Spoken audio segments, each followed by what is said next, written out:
హైదరాబాద్ చుట్టూ మరో మణిహారానికి అంతా రెడీ అవుతోంది. ఎప్పటి నుంచి ఎదురు చూస్తున్న రీజనల్ రింగ్ రోడ్ RRR విషయంలో మరో అడుగు పడింది. హైదరాబాద్ ఉత్తర భాగానికి కేంద్రం టెండర్లు పిలిచింది. ఇందులో భాగంగా 4 లైన్ల ఎక్స్ప్రెస్ వేకి టెండర్లు పిలిచారు. సంగారెడ్డిలోని గిమ్మపూర్ నుంచి యాదాద్రి వరకు టెండర్స్ పిలిచింది కేంద్ర సర్కార్.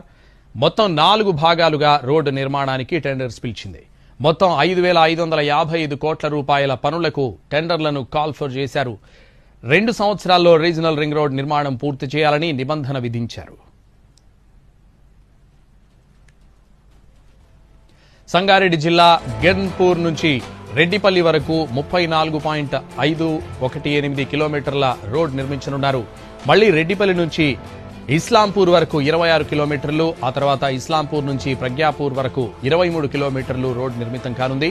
ఇక సిద్దిపేట జిల్లా ప్రగ్యాపూర్ నుంచి యాదాద్రి జిల్లా రాయగిరి వరకు 43 కిలోమీటర్ల రీజనల్ రింగ్ రోడ్ను కలుపుతారు.